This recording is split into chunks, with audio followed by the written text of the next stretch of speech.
ઇન્ડિગોની flights રદ થવાના કારણે રેલવેએ ખાસ ટ્રેન ચલાવવાની જાહેરાત કરી છે। રેલવે અનેક રૂટ પર ટ્રેનમાં વધારાના કોચ પણ ઉમેરશે। પશ્ચિમ રેલવે સાબરમતી અને દિલ્હી જંકશન વચ્ચે ખાસ ભાડા પર સુપરફાસ્ટ સ્પેશિયલ ટ્રેન ચલાવવાનો નિર્ણય લીધો।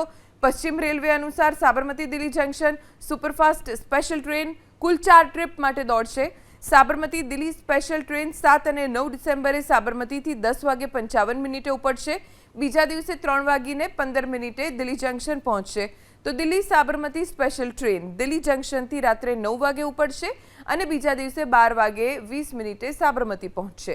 બંને દિશામાં આ ખાસ train Mehsana Palanpur Abu road Marwar junction Ajmer Jaipur Alwar Rewari Gurgaon અને દિલ્હી કેન્ટ ખાતે રોકાશે। ઇન્ડિગોની ફ્લાઇટ્સ રદ થવાના કારણે રેલવેએ ખાસ ટ્રેન ચલાવવાની જાહેરાત કરી છે। રેલવે અનેક રૂટ પર ટ્રેનમાં વધારાના કોચ પણ ઉમેરશે। પશ્ચિમ રેલવે સાબરમતી અને દિલ્હી જંકશન વચ્ચે ખાસ ભાડા પર સુપરફાસ્ટ સ્પેશિયલ ટ્રેન ચલાવવાનો નિર્ણય લીધો।